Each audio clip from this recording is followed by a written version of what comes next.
அமெரிக்காவோட B2 பாம்பர் திரும்பவும் பறக்க ஆரம்பிச்சிருக்கு. அதுவும் F-35ஓட எஸ்கார்ட்டோட. என்னப்பா அப்படின்னு கேட்குறீங்க. அதாவது அமெரிக்காவில் வந்து பார்த்தீங்கன்னா ஒரு ஷோ பண்ணியிருக்கிறாங்க. ஒரு பிக் பியூட்டிஃபுல் பில் அப்படிங்கிறது போல் அந்த பில் வந்து செனட் சபையில் பாஸ் ஆகி காங்கிரஸ் சபையில். ஸோ அது வந்து பார்த்தீங்கன்னா கையெழுத்து போடணும் இல்லையா ட்ரம்ப் அவர்கள். ஸோ அது பாஸ் ஆயிடுச்சு. ஸோ அதனால் கையெழுத்து போடுறதுக்கு முன்னாடி ஒரு மாபெரும் ஷோ.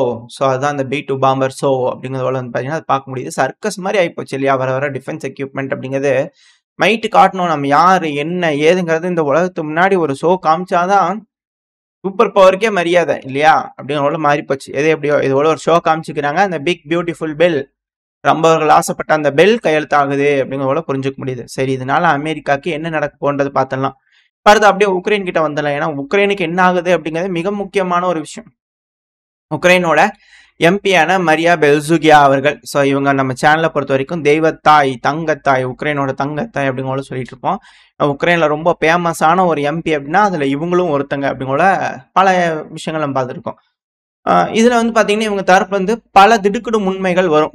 நிறையா விஷயங்கள் போட்டு அப்படியே உண்டியல் மாதிரி போட்டு சேமிச்சு வச்சிருந்தாங்கன்னா போட்டு ஒரே உடைச்சிருவாங்க.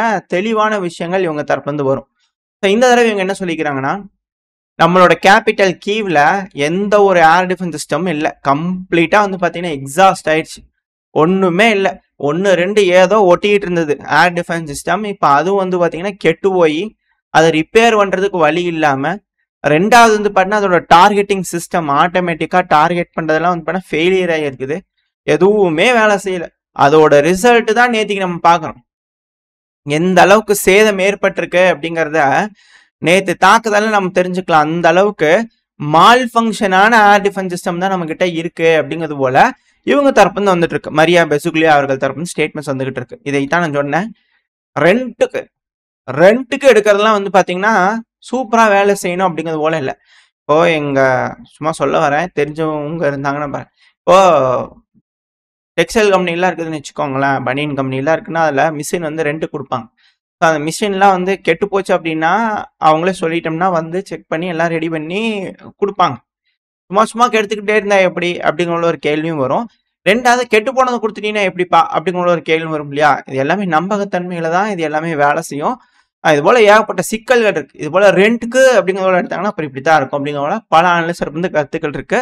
ஸோ என்ன நடக்க போகுது அப்படிங்கிற பார்த்தலாம். ஏன்னா எனக்கு எக்ஸாக்டாக வந்து பார்த்தீங்கன்னா திருப்பூர் அந்த விஷயம் சொன்னால் அது எப்படி உங்களுக்கு கன்வே ஆகும். நான் ஏதோ ஒரு உதாரணம் சொல்லிட்டு அந்த தப்பாக கன்வே ஆயிடுச்சுன்னா சிக்கலாயிருமே அப்படின்னு உங்களை யோசிக்கிறேன். மற்றபடி எதுவும் இல்லை.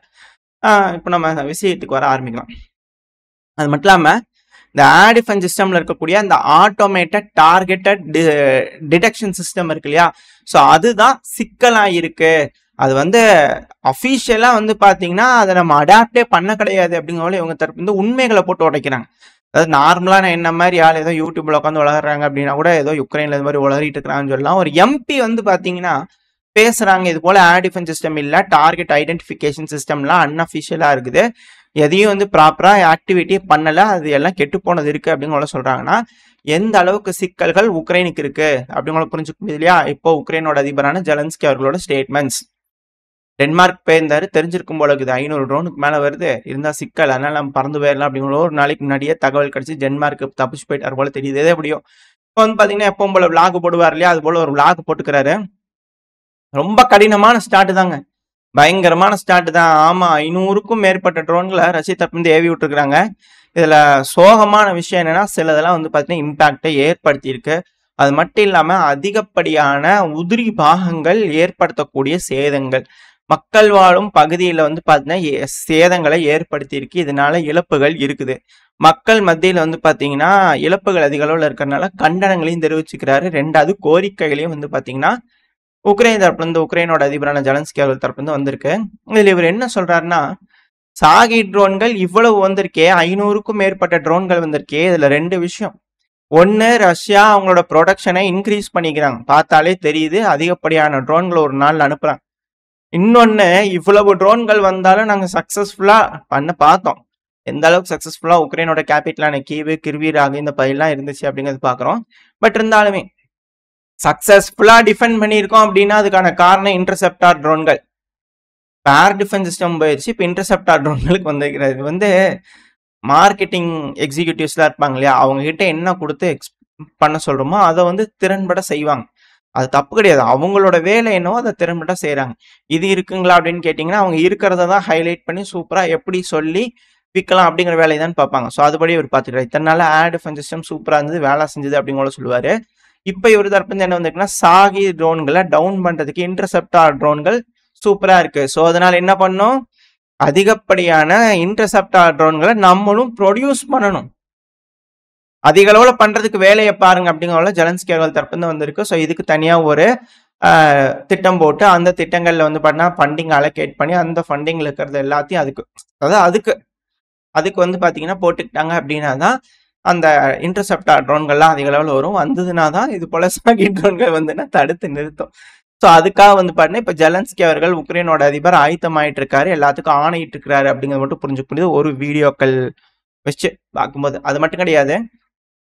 இதே ஜெலன்ஸ்கி அவர்கள் வந்து பார்த்தீங்கன்னா, டொனால்டு ட்ரம்ப் அவர்கள் அமெரிக்காவோட அதிபர் பிரசிடென்ட் ட்ரம்ப் அவர்கள் இப்பலாம் வந்து பார்த்தீங்கன்னா, ஜெலன்ஸ்கி அவர்கள் பிரசிடென்ட் ட்ரம்ப் அவர்கள். அவருக்கே அதிபர் வந்து பார்த்தீங்கன்னா, இப்ப ட்ரம்ப் அவர்கள் தானா அப்படிங்கிற கேள்வி வருது. அது எப்படி வந்து போன் பேசிக்கிறாரு. போன் பேசினால 90 நிமிஷங்கள். ரஷ்ய அதிபரான விளாடிமிர் புட்டின் அவர்கள்கிட்டயும் 90 நிமிஷம், இங்கேயும் 90 நிமிஷம். ஏன்னா இதெல்லாம் ஹைலைட் ஆகுது. என்னங்க அவர்கிட்ட மட்டும் அதிகம், இவர்கிட்ட கம்மி அப்படிங்கிறது போல கேள்வி வந்துருது இல்லையா? அதனால அங்க 90 பேசிட்டேன்ப்பா, உங்ககிட்டயும் 90 பேசிடலாம் அப்படிங்கிற போல 90 நிமிடங்கள் ஜெலன்ஸ்கி அவர்களோட போன் கால்ல உரையாடி இருக்கிறார் ட்ரம்ப் அவர்கள். இதுல இந்த ஏர் டிஃபென்ஸ் சிஸ்டம் பத்தி வந்து பாத்தீங்கன்னா பேசிக்கிறாங்க. அதுக்கப்புறம் புதுசா அக்ரிமெண்ட் பத்தி வந்து பாத்தீங்கன்னா பேசியிருக்கிறாங்க. எப்படி இன்க்ரீஸ் பண்ணலாம், ப்ரொடக்ஷன் இன்க்ரீஸ் பண்ணலாம், வான் பாதுகாப்பு எப்படி ஏர் வானத்தை வந்து பாத்தீங்கன்னா எப்படி ப்ரொடெக்ட் பண்ணி கண்ட்ரோல்டா வச்சுக்கலாம் அப்படிங்கலாம் வந்து பாத்தீங்கன்னா இதுல மிக முக்கியமான விஷயங்கள்லாம் வந்து பாத்தீங்கன்னா ட்ரம்ப் அவர்களோட பேசிக்கதான் சொல்லப்பட்டு வருது. அது மட்டும் இல்லாம ரீசெண்டான அட்டாக்ஸ் ரஷ்யா வந்து உக்ரைனுக்குள்ள பண்ணிட்டு இருக்காங்க இல்லையா, அதை பத்தி அவர்கிட்ட பேசிக்கிறாரு. அதுக்கு அவரும் ஆமாப்பா பார்த்துட்டு தான் இருக்கிறேன், கொஞ்சம் எல்லை மீறி தான் போயிட்டு இருக்கிறாங்க ரஷ்யா, மீறி தான் போடுறாங்க, களத்துலயும் நான் பார்த்துட்டு தான் இருக்கிறேன், களத்துலயும் ரொம்ப அடிச்சாட்டி பண்ணிட்டு இருக்கிறாங்க அப்படிங்கிறத வந்து பண்ண ட்ரம்ப் அவர்கள் தரப்பு வந்து சொல்லி அக்னாலேஜ் பண்ணிக்கிறதா ஜெலன்ஸ்கி அவர்கள் தரப்பு வந்து வந்திருக்கு. இதெல்லாம் ஓகே. இங்க வந்து பாத்தீங்கன்னா இந்த ஏரியா எல்லாம் அட்டாக்ஸ் நடந்துகிட்டு இருக்கு. இதுல என்னன்னா லார்ஜ் ஸ்கேல் அட்டாக் நடக்கும்போது நேத்திக்கு உக்ரைனோட கட்டுப்பாட்டுக்குள்ள இருக்கக்கூடிய ஜாப்ரோசியா பவர் பாயிண்ட்ல வந்து பாத்தீங்கன்னா பவர் லைன் இருக்கும், கிரிட். அந்த இடத்துல வந்து பண்ண ஒரு தாக்குதல் நடந்திருக்கு. இது ரஷ்யா பண்ணாங்களா உக்ரைன் பண்ணாங்களான்றது ஏகப்பட்ட சந்தேகங்கள் குழப்பங்கள் இருக்கு. இரு தரப்புலையும் மாறி மாறி குற்றச்சாட்டுகள் வச்சுக்குவாங்க. இந்த எலக்ட்ரிக்கல் கிரிட் அடிச்சதே ரஷ்யா தாங்க அப்படிங்கிற உக்ரைன் தரப்பு சொல்லுவாங்க. கேட்டா இது எங்களோட கட்டுப்பாட்டுக்குள்ள இருக்கக்கூடிய பகுதிங்க அப்படிங்கிற சொல்லுவாங்க. ரஷ்யா இருந்துட்டு அது எதுக்குங்க நாங்க அடிக்கணும், அது அவங்களே அடிச்சிடுறாங்க வேணும்னே அப்படிங்கிற அவங்க தரப்பு வந்து குற்றச்சாட்டுகள் சொல்லுவாங்க. இது ஒரு தடவை 2 தடவை நடந்ததில்லை, இது வரைக்கும் 8 தடவைக்கு மேல ஹை லெவல் எஸ்கலேஷன் இந்த நியூக்ளியர் பவர் பிளான்ட்ல, அதுவும் அந்த பர்டிகுலர் டிரான்ஸ்மிஷன் லைன்ல நடந்திருக்கு. இந்த ஜாப்ரோசியா பகுதி உக்ரைனோட கட்டுப்பாட்டுக்குள்ள இருக்கக்கூடிய பகுதி. என்ன காரணம் அப்படின்னா ஜாப்ரோசியா நியூக்ளியர் பவர் பிளான்ட் வந்து பாத்தீங்கன்னா ஏங்கிட்டு இருக்கணும், அது வெடிச்சிடக்கூடாது, அதுல இருக்கக்கூடிய ரியாக்டர்ஸ் எல்லாம் வெடிச்சிடக்கூடாதுன்னா அதுக்கு வேணுங்கிற பேக்கப் லைனுங்கிறது வந்து பண்ணா போய்கிட்டே இருக்கணும். இப்ப கரண்ட் வந்து லைட்டா அதுக்கு போயிட்டு இருந்ததுனா தான் அதுக்கு வேணுங்கிற கூலிங் சிஸ்டம்லாம் வேலை செய்யும். அப்பதான் ரியாக்டர்லாம் எக்ஸ்ப்ளோட் ஆகாம காப்பாற்ற முடியும். ஸோ இது போல சூழல் இருக்கிறதுனால அந்த டிரான்ஸ்மிஷன் லைன் ரொம்ப ரொம்ப முக்கியம். இப்போ ஜாப்ரோசியா நியூக்ளியர் பவர் பிளான்ட் யாரோட கட்டுப்பாட்டுக்குள்ள இருக்கு, ரஷ்யாவோட கட்டுப்பாட்டுக்குள்ள இருக்கு. இப்போ அதுக்கு வேணுங்கிற பவர் கிரிட் லைன் எங்க இருக்கு, மெயின் சோர்ஸ்ங்கிறது உக்ரைனோட கட்டுப்பாட்டுக்குள்ள இருக்கக்கூடிய ஜாப்ரோசியா பகுதியில் இருக்கு. இப்போ அங்கிருந்து இதுக்கு பவர் கனெக்ஷன் வந்தாதான் இந்த நியூக்ளியர் பவர் பிளான்ட்டுங்கிறது வந்து இயங்கும். இல்லை அப்படின்னா டெம்பரரியா டீசல் ஜென்ரேட்டர் யூஸ் பண்ணி அதுக்கு எலக்ட்ரிசிட்டியை ப்ரொடியூஸ் பண்ணி ரியாக்டர்ஸ் எல்லாம் கூலிங்கா வச்சுக்குவாங்க. பட் அது டெம்பரவரி தான், அது ரிஸ்க் தான். இது போல எக்ஸ்ட்ரீம் ரிஸ்க்கு 8 தடவை வந்திருக்கு அப்படிங்கிறது போல குற்றச்சாட்டுகள் வந்துகிட்டு இருக்கு. திரும்ப திரும்ப அது போல ஒரு அட்டாக் நடந்திருக்கு. இப்ப திரும்ப வந்து பாத்தீங்கன்னா ஹை பவர் லைன்ல வந்து பாத்தீங்கன்னா டிரான்ஸ்மிஷன் லைன்ல ஒரு அட்டாக் நடந்து எலக்ட்ரிசிட்டி அந்த கனெக்ஷன் துண்டிப்பு ஏற்பட்டிருக்கு அப்படிங்கிற சொன்னாங்க. அதுக்கப்புறம் கொஞ்சம் நேரம் கழிச்சு அவங்க அதை ரெடி பண்ணியும் விட்டுருக்காங்க அப்படிங்களையும் செய்திகள் வந்திருக்கு. அதுக்கப்புறமா திரும்பி ஜாப்ரோசியா நியூக்ளியர் பவர் பிளான்ட்டோட கனெக்ட் ஆகி எலக்ட்ரிசிட்டி வந்துகிட்டு இருக்கு அப்படிங்கிற சொன்னாங்க. இதுக்கு ஒரு ஆப்ஷன் என்ன அப்படின்னா இந்த ஜாப்ரோசியா நியூக்ளியர் பவர் பிளான்ட்டை ஒன்ஸ் ரஷ்யா கிக்கா ஸ்டார்ட் பண்ணிட்டாங்க அப்படின்னா எலக்ட்ரிசிட்டி ப்ரொடியூஸ் ஆக ஆரம்பிச்சிருச்சு. பெருமளவில் இந்த ஏரியா ஃபுல்லா பவர் ஜென்ரேட் பண்ண ஆரம்பிச்சிட்டாங்கன்னா ரஷ்யா இந்த நியூக்ளியர் பவர் பிளான்ட்டுக்கு உக்ரைனோட கட்டுப்பாட்டுக்குள்ள இருந்து வருது இல்லையா, அதையும் அவங்க கட்டுப்பாட்டுக்குள்ள வச்சுட்டாங்கன்னா கம்ப்ளீட் கண்ட்ரோல் ரஷ்யாக்குள்ள வந்துருச்சுன்னா மிக பெரும் அளவுல இழப்புகள் சேதாரங்கள், ஜாப்ரோசியா பகுதியில மிக முக்கியமான பகுதிகள் இழந்ததுன்னு ஏகப்பட்ட விஷயங்கள் உக்ரைனுக்கு போயிடும். ஏன்னா இந்த பவர் பிளான்ட்லாம் ஏங்கி இருந்துச்சு அப்படின்னா உக்ரைன் எலக்ட்ரிசிட்டியை இம்போர்ட் பண்ண வேண்டிய தேவை கிடையாது.